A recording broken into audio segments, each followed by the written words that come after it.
We were told that our intelligence was just something we were born with. We still group people as if some of us are just losers of a genetic lottery, but intelligence isn't genetic. I grew up in an immigrant community in Los Angeles. Education was everything.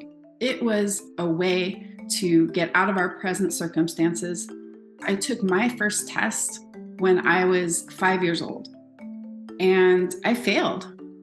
It was heartbreaking. My mom, it was the first time that I saw her cry.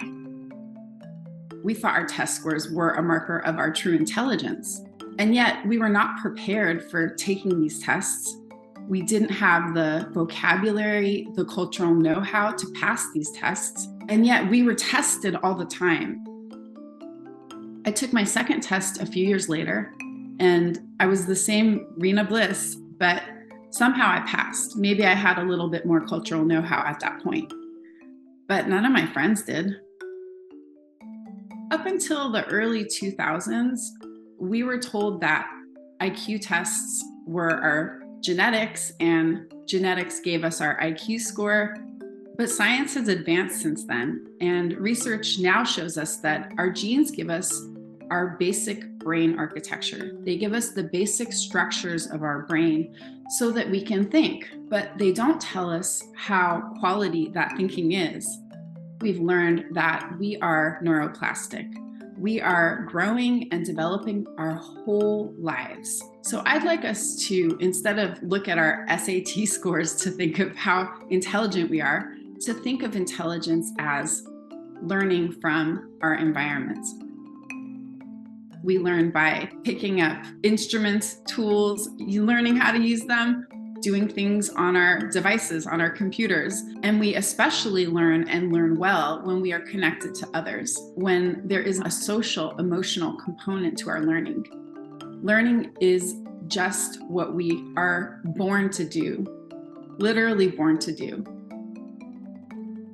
There are many, many important ways to improve intelligence, but I will share with you 3 ways that I think really help. One is shifting from seeing ourselves in terms of a score to seeing ourselves as having infinite potential, seeing ourselves as neuroplastic, as growing and developing and changing and improving all the time. The second thing is lower our stress levels. Stress is so toxic to us. It can actually change our DNA, and we pass those modifications to our genome down to our children and their children and on and on. So for me, one thing I do to lower stress is I look at what I have to do and I think of what I love the most. And then I plug that into the part of the day when I am most effective. For me, it's the morning. For you, it might be a different time, but I do this every day. I just think, what do I want to do the most? What do I love? And I put that at the top of the day, and then I stack the rest and plug it in through the rest of the day. The third thing is I want us to see intelligence as a process. We are always, throughout our whole lives, every day, learning and growing. And so go easy on ourselves. And at the same time, I want us to think, how can I empower myself and empower others to do that? It's interesting that people want to know what we do if we don't have testing, if we don't have scores. Because to me, we have to ask, what are the scores gaining people access to? And why is there a limit placed on access? Where does that come from?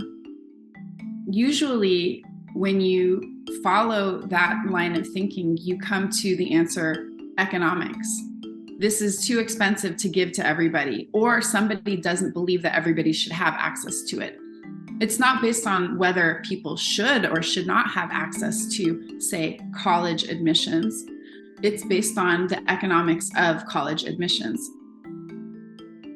I am a professor. I work at a university that has all kinds of test scores coming at us every admission season. And during the pandemic, we put a hold on all the testing and all of that, right? And we found that the system didn't break. In fact, all that happened was that we didn't have that one piece of information about the people, but we had other pieces of information that were much more important. So afterwards, we had to decide, are we going to reinstate these scores, or are we just going to get rid of them? In my department, we voted to just get rid of them. I say if we get rid of the test scores and we get rid of scoring people, we will be fine. There will be more important ways to determine whether or not people should have access. And I think that we have to also ask the bigger question, which is, do we want to limit access to something as important as education to anybody? For me, the answer is no. There are so many social and emotional benefits to diversifying our environments, our work environments, our educational environments. It's also important to us in terms of that neuroplasticity that I was talking about, in terms of learning, optimizing our learning, and building those social emotional connections into the learning process, stretching ourselves by learning with others who are not the exact same as us, stretching ourselves by having conversations with people about experiences that we have yet not had. These are the ways that we can improve and optimize our own learning experiences. So building a diverse student body, a diverse workforce, all of this is really important to helping us to become our best self, to become more intelligent, and to take advantage of that infinite human potential that we have. It's not our biology that holds us back. It's not our DNA. It's the quality of our environments. Stress is one of the most toxic things to humans, and we know that it can damage our DNA. It can damage how our brains function. And so what we need to do is put our attention, our resources, our research, and our money towards fixing the environment, improving environments, and especially equalizing environments for all, because we don't want to just empower ourselves as if that makes the environment a good enough place. We need it to be serving all people. We need to empower everybody to live out their human potential. Rethinking intelligence means seeing intelligence as learning from our environment. We only will be aware of that if our environments are nurturing us, if they are places where we can grow, where we can be less stressed, where we can focus on learning and not have to worry about all of the onslaught of negative forces that are really crowding our air and crowding our ability to think clearly. And one of those things that I write about a lot is racism. Another one is sexism.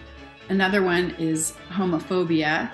There are so many isms out there, and there are so many ways that we are really limiting ourselves that we don't need to do. We don't need to keep living this way. So I want us to think of intelligence as the awareness of that opportunity to learn from our environments. If we can build that into our own learning and see how we can empower others to do that, I think we'll be in a better place.